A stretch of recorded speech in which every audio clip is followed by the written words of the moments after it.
Punjabi radio USA ਅਤੇ TV 84 ਦੇ ਉੱਤੇ ਆਪ ਸਭ ਦਾ ਸਵਾਗਤ ਹੈ। ਮੈਂ ਰਾਜਕਨਵੀਰ ਸਿੰਘ ਵਾਸ਼ਿੰਗਟਨ DC ਤੋਂ ਕਵਰੇਜ ਤੁਹਾਡੇ ਲਈ ਆਪਾਂ ਪੇਸ਼ ਕੀਤੀ ਆ। ਸਾਰਾ ਹੀ ਜਿਹੜਾ ਪ੍ਰੋਗਰਾਮ ਆ ਉਹ ਤੁਸੀਂ ਦੇਖਿਆ ਤੇ ਹੁਣ ਆਪਾਂ ਬਿਲਕੁਲ ਇਸ ਪ੍ਰੋਗਰਾਮ ਦੇ ਅਖੀਰ ਦੇ ਵਿੱਚ ਪਹੁੰਚੇ ਹੋਏ ਆ, ਜਿੱਥੇ ਇਸ ਟਾਈਮ ਆਪਾਂ ਕੈਪੀਟਲ ਬਿਲਡਿੰਗ ਦੀਆਂ ਪੌੜੀਆਂ ਦੇ ਵਿੱਚ ਖੜੇ ਆ। ਪਿੱਛੇ ਤੁਸੀਂ ਕੈਪੀਟਲ ਦਾ ਉਹ ਗੁੰਬਦ ਜਿਹੜਾ ਉਹ ਦੇਖ ਸਕਦੇ ਆ, ਜੋ ਕਿ ਦੁਨੀਆ ਭਰ ਦੇ ਵਿੱਚ ਆਜ਼ਾਦੀ ਦੀ ਜਿਹੜੀ ਇੱਕ ਰੌਸ਼ਨੀ, ਇੱਕ ਉਸ ਦੀ ਜਿਹੜੀ ਮਿਸਾਲ ਆ, ਉਸ ਦੇ ਤੌਰ ਦੇ ਉੱਤੇ ਦੇਖਿਆ ਜਾਂਦਾ ਆ। ਮੇਰੇ ਨਾਲ ਅਮਰੀਕਨ ਸਿੱਖ ਕਾਕਸ ਤੋਂ ਕਮੇਟੀ ਤੋਂ ਡਾਕਟਰ ਪ੍ਰਿਤਪਾਲ ਸਿੰਘ ਜੀ ਉਹ ਜੁੜੇ ਹੋਏ ਆ, ਜਿਨ੍ਹਾਂ ਨੇ ਕਾਫੀ ਲੰਮਾ ਸਮਾਂ ਇਸ ਪੂਰੇ ਪ੍ਰੋਗਰਾਮ ਨੂੰ ਕਰਵਾਉਣ ਦੇ ਲਈ ਜਿਹੜੀ ਉਹ ਅਣਥੱਕ ਮਿਹਨਤ ਕੀਤੀ।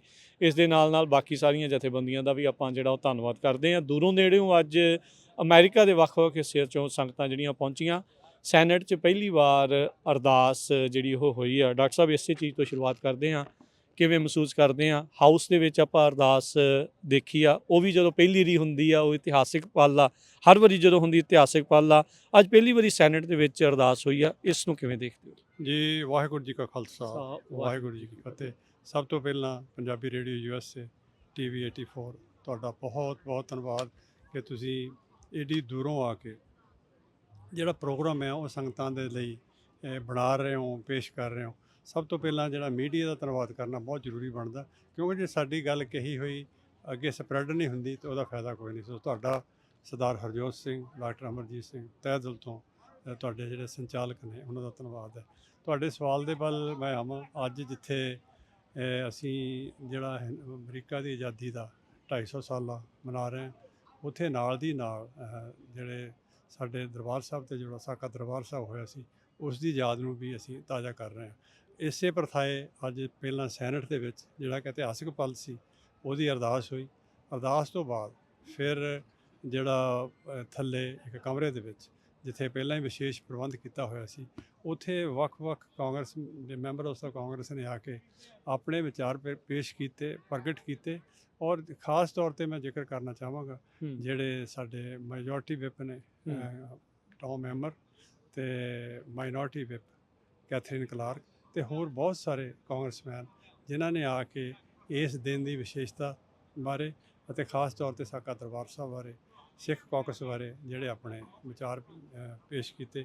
ਅਸੀਂ ਉਹਨਾਂ ਸਾਰਿਆਂ ਦਾ ਬਹੁਤ ਬਹੁਤ ਧੰਨਵਾਦ ਕਰਦੇ ਹਾਂ। ਔਰ ਵਿਸ਼ੇਸ਼ ਤੌਰ 'ਤੇ ਜਿੰਨੀਆਂ ਸੰਗਤਾਂ ਦੂਰ ਨੇੜੇ ਤੋਂ ਚੱਲ ਕੇ ਆਈਆਂ ਸੀ, ਉਹਨਾਂ ਸਭ ਦਾ ਧੰਨਵਾਦ ਕਰਦੇ ਹਾਂ। ਮੈਂ ਅਖੀਰ ਦੇ ਵਿੱਚ ਇੱਕ ਗੱਲ ਸਾਰਿਆਂ ਨੂੰ ਕਹੂੰਗਾ, ਸਾਡੇ ਕਮਿਊਨਿਟੀ ਦੇ ਵਿੱਚ ਆਪਸੀ ਡਿਫਰੈਂਸਿਸ ਹਨ, ਹੈਗੇ ਨੇ, ਰਹਿਣਗੇ, ਇਹ ਜਾਣੇ ਨਹੀਂ ਹੈਗੇ। ਪਰ ਜਿਹੜਾ ਸਾਡਾ ਸਿਧਾਂਤ ਆ ਉਹ ਇੱਕ ਆ, ਸਾਡਾ ਨਿਸ਼ਾਨਾ ਇੱਕ ਆ। ਮੈਂ ਸਭ ਨੂੰ ਅਪੀਲ ਕਰਦਾ ਵੀ ਆਪਸੀ ਮਤਭੇਦ ਭੁਲਾ ਕੇ ਆਓ, ਇੱਕ ਪਲੇਟਫਾਰਮ 'ਤੇ ਨਾ ਸਹੀ, ਕਮ ਸੇ ਕਮ ਇੱਕ ਡਾਇਰੈਕਸ਼ਨ ਦੇ ਵਿੱਚ ਆਪਾਂ ਇਕੱਠੇ ਤੁਰ ਸਕੀਏ, ਤਾਂ ਜੋ ਅਸੀਂ ਇਹ ਨਿਸ਼ਾਨੇ ਦੀ ਪ੍ਰਾਪਤੀ ਕਰ ਸਕੀਏ। ਨਹੀਂ ਤਾਂ ਆਉਣ ਵਾਲੀਆਂ ਨਸਲਾਂ ਜਿੱਥੇ ਇਹ ਇਤਿਹਾਸ ਨੂੰ ਸਿਰਜਣਗੀਆਂ, ਯਾਦ ਕਰਨਗੀਆਂ, ਉੱਥੇ ਸਾਡੇ ਪ੍ਰਤੀ ਵੀ ਕਹਿਣਗੀਆਂ ਕਿ ਜਦੋਂ ਇਹਨਾਂ ਕੋਲ ਸਮਾਂ ਸੀ, ਇਹਨਾਂ ਨੇ ਮਤਲਬ ਅੱਗੇ ਲੈ ਕੇ ਸਾਰੀ ਸੰਗਤ ਨੂੰ ਨਹੀਂ ਤੁਰੇ। ਸੋ ਇੱਕ ਵਾਰੀ ਫੇਰ ਆਪ ਸਭ ਦਾ ਰੇਡੀਓ ਪੰਜਾਬੀ USA TV 84 ਦਾ ਤਹਿ ਦਿਲ ਤੋਂ ਧੰਨਵਾਦ। ਵਾਹਿਗੁਰੂ ਜੀ ਕਾ ਖਾਲਸਾ, ਵਾਹਿਗੁਰੂ ਜੀ ਕੀ ਫਤਿਹ। ਡਾਕਟਰ ਸਾਹਿਬ, ਸੌਰੀ, ਇਸ ਤੋਂ ਪਹਿਲਾਂ ਮੈਂ ਜਾਣ ਤੋਂ ਪਹਿਲਾਂ ਮੈਂ ਇਹ ਪੁੱਛਣਾ ਚਾਹੁੰਦਾ ਵੀ ਜੋ ਇਹ ਸਿਚੁਏਸ਼ਨ ਬਣੀ ਹੋਈ ਹੈ ਇਸ ਟਾਈਮ, ਵੀ ਸਾਰੇ ਜਾਣੇ ਵੱਖ-ਵੱਖ ਹੈਗੇ ਆ, ਚਲੋ ਦੈਟਸ ਓਕੇ, ਆਪਾਂ ਚੀਜ਼ਾਂ ਦੇਖਦੇ, ਆਪਾਂ ਮਿਸਲਾਂ ਦੇ ਟਾਈਮ ਦੇ ਉੱਤੇ ਵੀ ਦੇਖਦੇ ਸੀਗੇ, ਪਰ ਉਦੋਂ ਫਿਰ ਵੀ ਇੱਕ ਕਾਮਨ ਮਿਨੀਮਮ ਪ੍ਰੋਗਰਾਮ, ਜਿੱਦਾਂ ਕਹਿ ਲਓ ਵੀ ਇੱਕ ਅਕਸਰ ਸ਼ਬਦ ਵਰਤਿਆ ਜਾਂਦਾ ਵੀ ਪੰਥ ਨੂੰ ਮੋਹਰੇ ਰੱਖ ਕੇ ਚੀਜ਼ ਜਿਹੜੀ ਉਹ ਚੀਜ਼ ਚੱਲੀ ਜਾਂਦੀ ਸੀ। ਕੀ ਇਨਸਾਨ ਨੇ ਆਪਣੀ ਈਗੋ ਨੂੰ ਇੰਨੀ ਵੱਡੀ ਬਣਾ ਲਿਆ ਵੀ ਗੁਰੂ ਦੇ ਸਿਧਾਂਤ ਨੂੰ ਪਿੱਛੇ ਛੱਡ ਲਿਆ ਆ, ਵੀ ਤਾਂ ਇਹ ਆਪਸੀ ਇੱਦਾਂ ਆ, ਜਾਂ ਸਿਰਫ ਇਹ ਆ ਵੀ ਮੈਂ ਹੀ ਕਰਾਂ ਕੰਮ, ਵੀ ਉਹੀ ਚੰਗਾ ਹੈ, ਬਾਕੀ ਨਹੀਂ ਆ?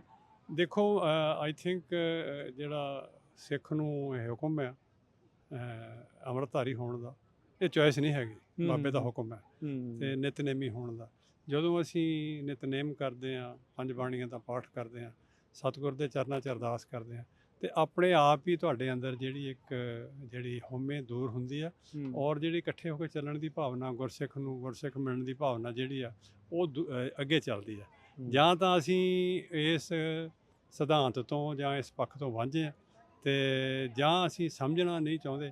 ਪਰ ਫਿਰ ਵੀ ਸਮੁੱਚੀ ਸੰਗਤ ਨੂੰ ਜਿੱਥੇ ਖਾਲਸਾ ਪੰਥ ਦੀ ਚੜ੍ਹਦੀ ਕਲਾ ਵਾਸਤੇ ਅਰਦਾਸ ਕਰਨੀ ਚਾਹੀਦੀ ਹੈ, ਤਾਂ ਮੈਂ ਬੇਨਤੀ ਕਰਾਂਗਾ ਕਿ ਜਿਹੜੇ ਐਕਟਿਵਿਸਟ ਹਲੇ ਚੱਲੇ ਹੋਏ ਆ ਉਹਨਾਂ ਦੇ ਪ੍ਰਤੀ ਵੀ ਅਰਦਾਸ ਕਰਨ ਕਿ ਸਾਡੇ ਦੇ ਵਿੱਚ ਈਰਖਾ, ਦੂਈ, ਦਵੈਸ਼ ਦਾ ਘੱਟ ਤੋਂ ਘੱਟ ਪ੍ਰਚਾਰ ਘੱਟ ਚੱਲ ਸਕੀਏ, ਇਹਦਾ ਸਾਰਿਆਂ ਦਾ ਖਾਤਮਾ ਹੋਵੇ ਤੇ ਅਸੀਂ ਇੱਕ ਦੂਜੇ ਦੇ ਨਾਲ ਗੁਰਸਿੱਖੀ ਭਾਵਨਾ ਦੇ ਵਿੱਚ ਮਿਲ ਕੇ ਕਾਰਜ ਕਰ ਸਕੀਏ ਜੀ। ਅੱਜ ਦੇ ਸਫਲ ਪ੍ਰੋਗਰਾਮ ਦੇ ਲਈ ਡਾਕਟਰ ਸਾਹਿਬ ਬਹੁਤ-ਬਹੁਤ ਤੁਹਾਨੂੰ ਮੁਬਾਰਕਾਂ ਵੀ ਤੇ ਸਾਰੀ ਕੌਮ ਨੂੰ ਵੀ ਬਹੁਤ-ਬਹੁਤ ਮੁਬਾਰਕਾਂ। ਤੇ ਇਤਿਹਾਸ ਜਿਹੜਾ ਉਹ ਰਚ ਹੁੰਦਾ ਆ ਹਰ ਵਾਰੀ। ਆਪਾਂ ਦੇਖੋ ਬੜੇ ਇਤਿਹਾਸਿਕ ਦਿਨ ਦੇ ਉੱਤੇ 4 ਜੂਨ ਵਾਲੇ ਦਿਨ ਅਮਰੀਕਾ ਦੀ ਜਿਹੜੀ ਸੈਨੇਟ ਦੇ ਵਿੱਚ ਅੱਜ ਇਹ ਅਰਦਾਸ ਜਿਹੜੀ ਉਹ ਹੋਈ ਆ, ਇਹ ਪ੍ਰੋਗਰਾਮ ਜਿਹੜਾ ਉਹ ਹੋਇਆ ਆ, ਜਿੱਥੇ ਮਲਟੀਪਲ ਮੈਂਬਰਸ ਆਫ ਕਾਂਗਰਸ ਆ ਉਹਨਾਂ ਨੇ ਆ ਕੇ ਸਿੱਖਾਂ ਨੂੰ ਸੰਬੋਧਨ ਵੀ ਕੀਤਾ। ਬਹੁਤ-ਬਹੁਤ ਮਿਹਰਬਾਨੀ ਡਾਕਟਰ ਸਾਹਿਬ ਤੇ ਅੱਜ ਖਾਲਸਾ ਵਾਹਿਗੁਰੂ ਜੀ। ਅੱਜ ਦੀ ਕਵਰੇਜ ਹੁਣ ਇੱਥੇ ਹੀ ਆਪਾਂ ਕਰਦੇ ਹਾਂ ਸਮਾਪਤ। ਮਿਲਾਂਗੇ ਫਿਰ ਅਗਲੀ ਵਾਰ। ਉਦੋਂ ਤੱਕ ਲਈ ਰਾਜਕਰਨਵੀਰ ਸਿੰਘ ਨੂੰ ਦਿਓ ਇਜਾਜ਼ਤ। ਵਾਹਿਗੁਰੂ ਜੀ ਕਾ ਖਾਲਸਾ, ਵਾਹਿਗੁਰੂ ਜੀ ਕੀ ਫਤਿਹ।